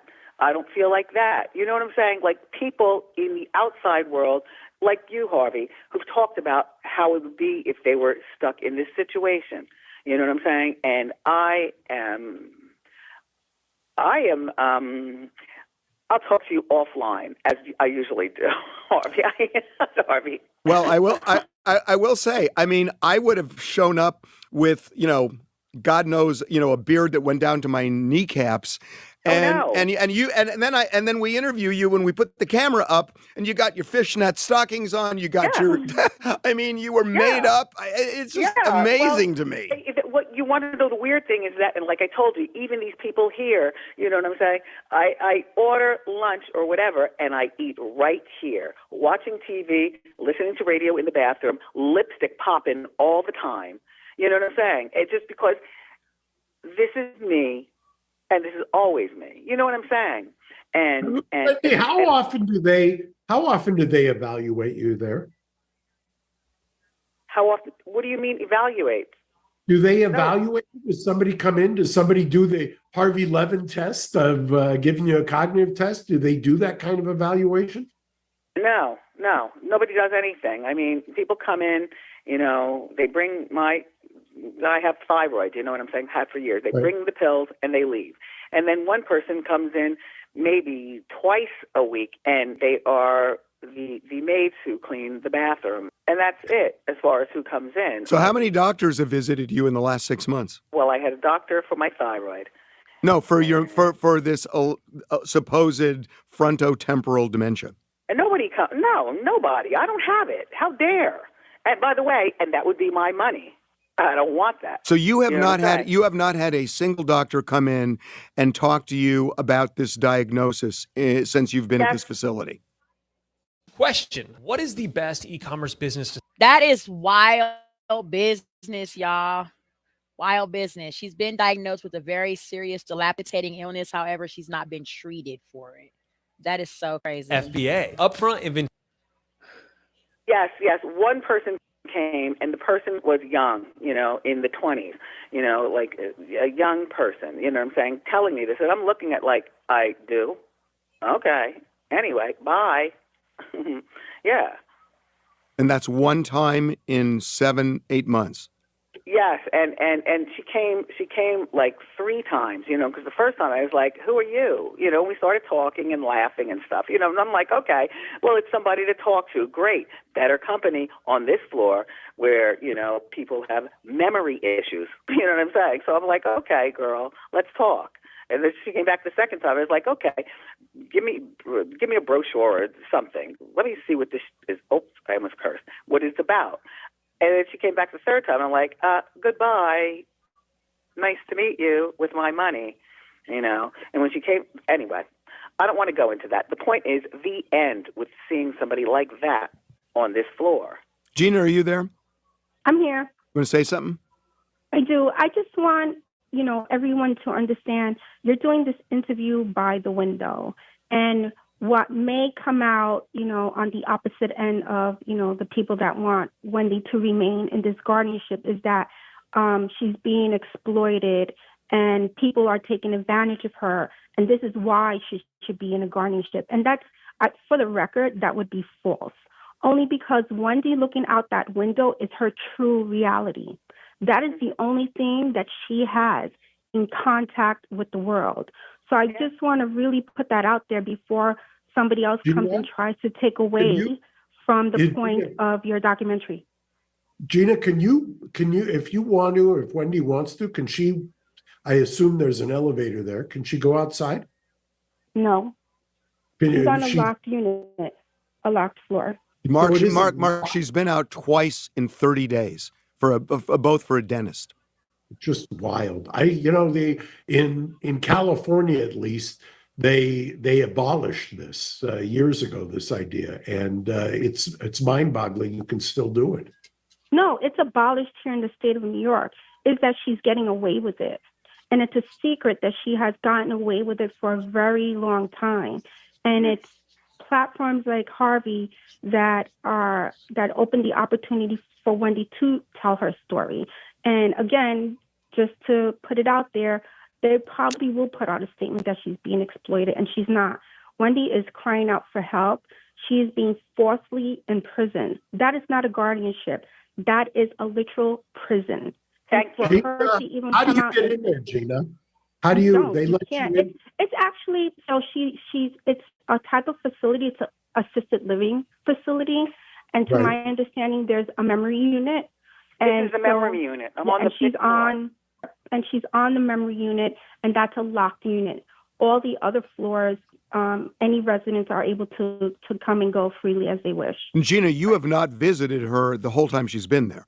No, You've not. You can't get in, Mark. I mean, you can't. No, we will not let you in. I just do not. This is incomprehensible to me.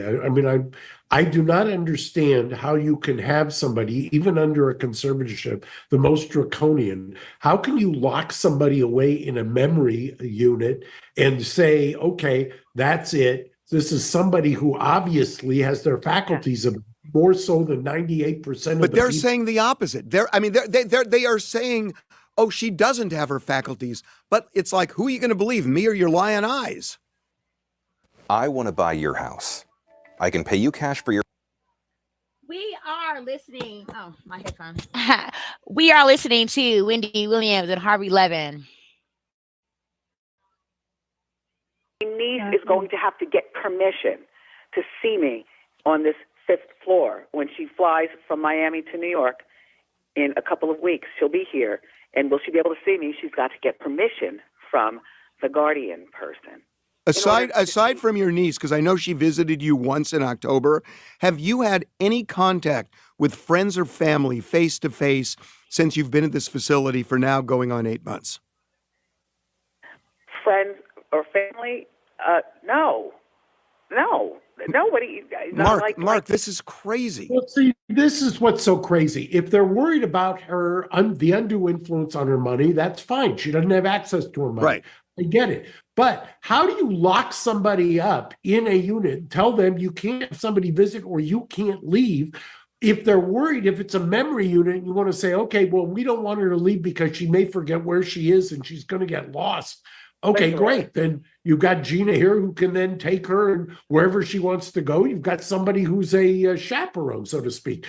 Even under the worst case scenario, which is not justified based on the conversation we're having. I don't even understand what we're doing here. No, it's an abuse of power, and she's abusing her power. And why hasn't somebody done an emergency application here? I know. I don't understand this. What is going? I don't understand how, if hypothetically a lawyer was hired to look into this, the first thing the lawyer should do is go and make some kind of an emergency application to try to justify how you've locked somebody up. And that's separate and apart from the money. I'm not talking about the money. I'm talking about your ability to go freely, come and go as you please. And check this out, that we are privy to a court document where the judge says that Wendy should have, and this is, I believe, a quote, as much freedom as is practical. This is freedom? This is freedom? By the way, if Wendy is correct, and I have no reason to doubt her, and that she's only visited a couple of times a week to get medication, right? So why can't Wendy be in her, I guess she's got a condo or apartment, and have somebody there who is monitoring her and somebody who comes in to give her the medication? This is not the least restrictive by any stretch of the imagination. This is the most restrictive. In fact, this is exactly what sometimes I will make an application to a judge for somebody who's accused of a horrific crime I want them released on bail. This is worse than what most of the applications for bail that I propose. Yeah. That's just, this is crazy. And the idea that somebody like Wendy Williams, who is famous and rich and with it, can be in this vicious circle of cycle of, you're crazy, Wendy. You have dementia, Wendy. You're getting worse, Wendy. And we're listening to her, and it's the opposite. And yet she can't get out of this thing. I don't know about you, Harvey, but I've had very close loved ones, including both of my parents, who have suffered from a debilitating kind of devolving dementia. And I could not have this conversation with either one of them, and they were not in locked memory units. You understood it. By the way, when you're in that kind of, and I'm not a medical professional, but you know if they're on an endless loop, you can understand, because that's when the memory goes. And I'll bet you Wendy's got the experience with the people who are on her floor where they're on an endless loop. That is not her. So, Wendy, what is your goal here? What would you like? I know you went out of the guardianship. What do you want your life to look like? I want to buy your house. I can pay you cash for We are listening to Wendy Williams and Harvey Levin. Sell your house for any reason. Well, I don't know if those are hot. Go back to work and, have friends. You know what I'm saying? Have actual good friends. People who've been good, honest friends. You know what I'm saying? Like no cheaters, no liars, no stealers. You know what I'm saying? And by the way, everything about me is going to be well equipped. And I'm not talking about my body. I'm talking about, the people that I will have put in place. You know what I'm saying? Look. Including a sober coach. They okay. I don't know. The point is, I don't need a sober coach. I am not drinking. No, That I know. is money, and I don't have time. But by the way, I challenge you, since you have $1 million, test me. Bring me to a place. You know what I'm saying?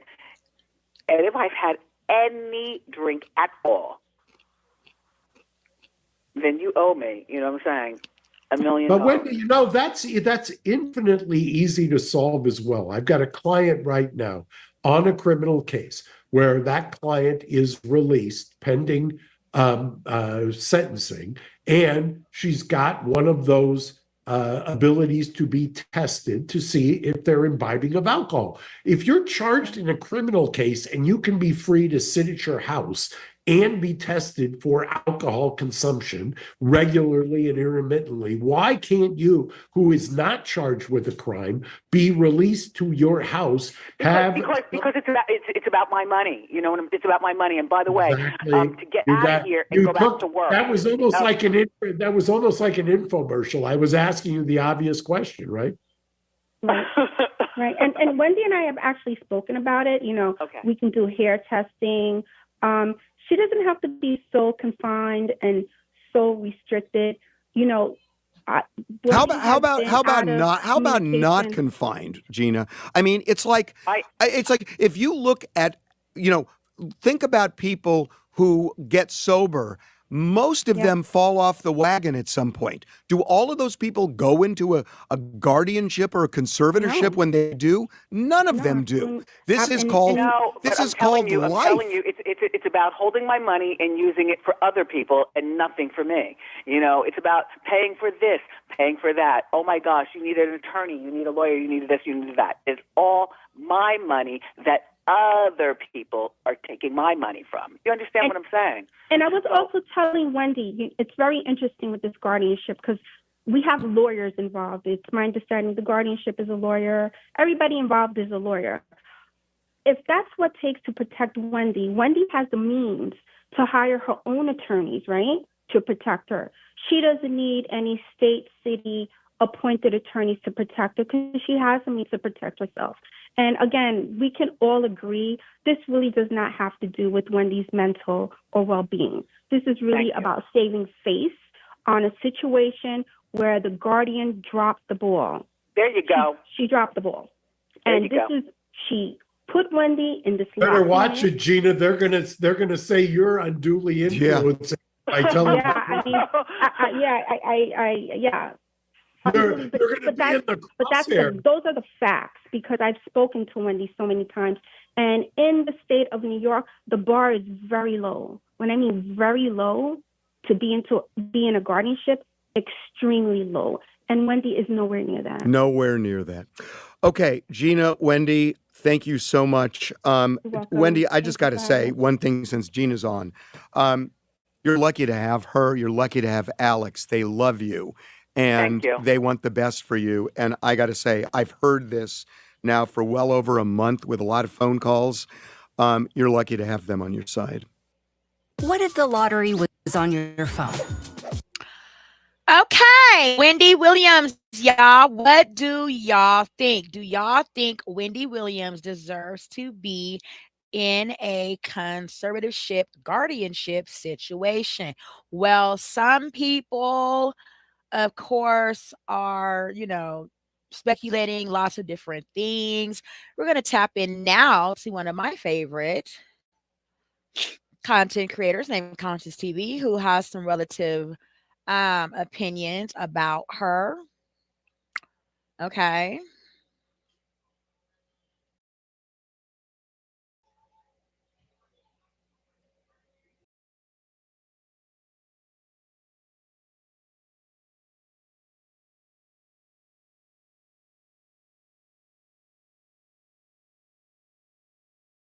Please go talking about you don't have dementia. There's not one person I know who has dementia that knows they have dementia, because dementia makes you forget that which you cannot remember, which is that you have goddamn dementia. Hence, frontotemporal. Baby, it means the front and temporal part of your brain is fucked up, bruh. It's off fucking line. Like the lights are on, but there's nothing there but an empty purple chair. Charlemagne already accidentally exposed your condition when he said you call him 5 times a day because you forget you caught him the first 4 times, girl. Now you pressed up against a window of a high-rise old folks home, dressed like Aubrey O'Day trapped at a Diddy party on a cordless phone that can only make outbound calls, crying to TMZ about not being able to throw that wolf pussy around for the new 21-year-old socialites who looking for a sugar mama and some rent-free pussy to live in. The court's already told your battered ass to sit down and stop talking shit before they allow Sabrina to make you watch Sherry Shepherd on loop, hosting your own show. So if you know what's good, you read some Bible verses instead of letting your friends and family talk you into rebelling when you know you ain't even got the anatomical right to wipe your own ass without the guardianship's approval. This is what your brother Tommy ass talking about. You just got permission to see your father in Miami for his 94th birthday, and here you go making a collect call to the Breakfast Club to get shit started. So when they start pumping your ass up with the lithium and Tylenol PM, I don't want to hear a goddamn thing about it. Nothing.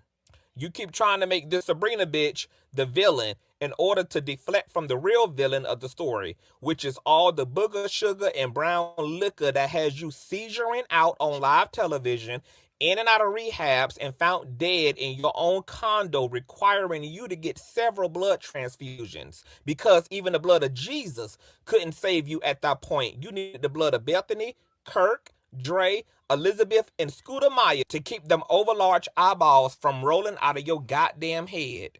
Bitch, you snorted so much dope that you was incapacitated long before Wells Fargo got a hold of you, when you couldn't even physically work anymore because of your inability to change your wig and to keep the swelling in your fucking feet down. Bitch, did you not forget that you was living like Wanda from Holiday Heart?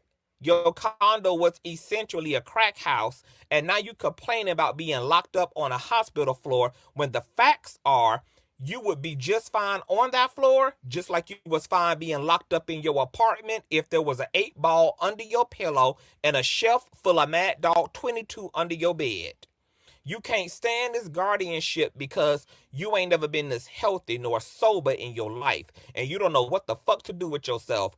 And now, as a result of your recklessness when you were a free woman, you done fucked up your shit. leaving you with dementia, Graves' disease, progressive aphasia, lymphedema, while being an alcoholic and crackhead that had such low self-esteem that you sat in a marriage with a chronic cheater and allowed him to throw dirty dick in your pussy until your eyeballs started swelling up and another bitch popped up with his baby, and your decrepit ass think that Sabrina is the problem? You think the conservatorship is the problem? When you couldn't even count to 3 nor tie your own damn shoes prior to the intervention of Wells Fargo? While you in that room fiending for crack, some of us know that this guardianship saved the life you struggled to keep from the grave. You were supposed to die in 2020 when DJ Booth found you in your apartment in a narcotic-induced coma. This was you attempting to steer your life as a free woman with access to her family. And yet, it took the courts to get your foot into a normal-sized shoe and give you the round-the-clock doctor's care that makes you lucid enough to sound as close to your normal self as possible. Something that a free Wendy could not do. The guardianship may not be perfect, but the truth is it saved your goddamn life. It gave you a quality of health that Alex, Tommy, nor your father was able to give to you. And it's only because of the guardianship that you have a phone to use and a brain that allows you to put together a cohesive sentence. There would be no Wendy without this intervention. And per reports from your brother Tommy, he's already stated in the past that this is the same junkie stunt you pull every time you end up in rehab. You get well, then start doing the my family distress call, and then when you free, you back fucking 20-year-olds and showing off your cankles and shit. I don't care how many people say free Wendy. I believe the only thing they need to do is free up your weekends with supervised visits to your family and keep your black ass locked down and comfortable and not hospital, because it's clearly been a matter of life or death for you. The next time I see Wendy giving a distress interview from a hospital window, I'ma call the feds on y'all ass. And in that order. Bitch thought she was on season 11 of The Young and the Goddamn Restless with this big-ass Decatur, Georgia wig piece on. Sabrina so goddamn evil, but she the one who allows you to have phone privileges and got you the medical help you needed. Sabrina so evil, but you praised her on the Breakfast Club for helping you to sell your condo because you had been wanted to get rid of it. Sabrina so evil, but she the one who got you a higher pay for the documentary that you did. Sabrina so evil, but you fucked around and told Charlamagne that you was able to gift your son an expensive car for his graduation present, something Sabrina would have had to sign off on, and that also implies that you got plenty of money in the bank. What you can't stand about Sabrina is the same thing that kept your sister Wanda from being your guardianship per your request, which is that neither one of them would allow you to be a crack addict. Something you tried to make work in your life that kept costing you everything, including at one point the relationship to your own son. Not to mention that you and your rich-ass friends made the public raise $45,000 on your behalf, but these people claiming that they can't even afford milk and motherfucking eggs, while you out here buying expensive cars and the most exotic fucking wheelchairs on the market under the guise that you broke and being guarded without just cause. Bye, ho. That was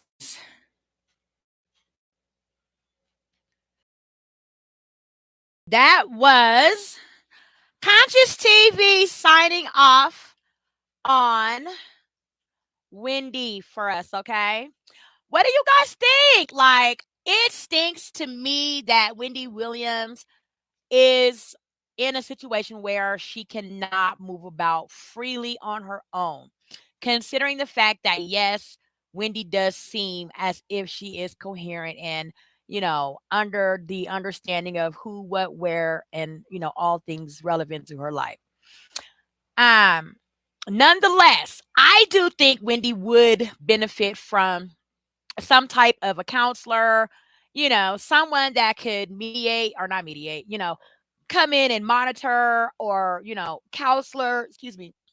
counsel Wendy checking on Wendy, like all these things, talking about like breathalyzers and things like that. Like, okay, if Wendy drinks herself to death, that would be Wendy Williams' business.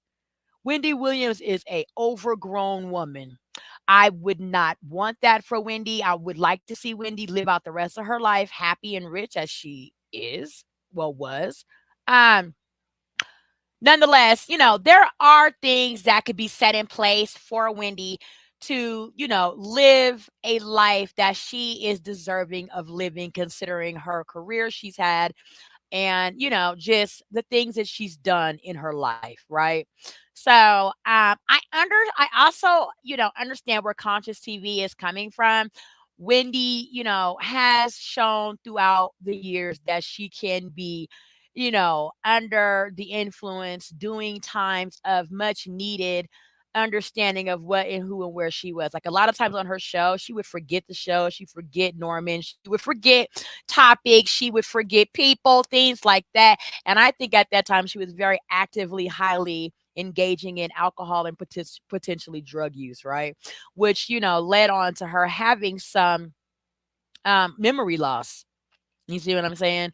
So, like there's something that we call people that have drank, a lot, and then they become like we call it mush brain, where, they are just like mush, So not for nothing, I'm going to keep my prayers open for Wendy. I hope that all the tea talkers do too. That's been our hot topics on a Code Date with Tanisha Talks Teas. Conscious TV is up and on, baby, and he is up on the Megan Thee Stallion and Milagro. I'm going to say that for another hot tea topic talk with Tanisha Talks Teas on a Code Day. And I really want to thank you all for, sipping this hot tea with me. Chime in the comments. Let me know what you guys think. Please continue to follow me on Facebook at Tanisha Talks Teas and also on Twitch at Tanisha Talks Teas. And I now also have a Twitter. No, I'm sorry, not a Twitter. A TikTok. Yeah, I have a TikTok and it's growing. And like getting a lot of likes and stuff. Y'all really like my food that I put up on TikTok. So thank you all so much for your, encouraging engagement everywhere on social media. I'm also on Instagram at Tanisha Talks Teas TV. So just thank you guys all so much. I hope you guys love sipping this hot tea today. Today we had up on the hot tea topics, Dank Dumas with the Lyft, litigations. We have Marlon Wayans and Soulja Boy, y'all, and they internet beat. And we have Wendy Williams. Okay, so I'm gonna jump off now. I'm gonna go watch Conscious TV. Y'all can find him over there on YouTube. Okay, he is very funny, very creative, very opinionated, but he makes great deal of sense. So that's for y'all. We'll catch up with a lot of the Megan Thee Stallion and Milagro. That's what I'm heading off to go do. Bye. Oh, remember, sip your tea. It's really cold outside. Sip your tea. It'll warm you up. Tanisha Talks Teas. I'm going to sip some tea and watch Conscious TV. Bye.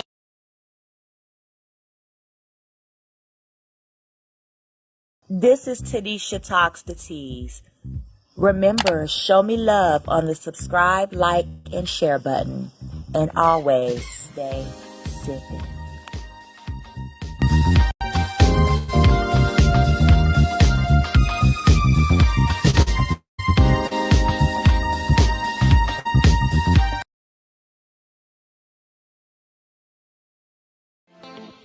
Thanks for watching. Remember to show your support by liking, subscribing, and sharing. It's a blessing. Keep your teacups filled and ready for my next upload. Until then, stay inspired and remember, always stay sipping.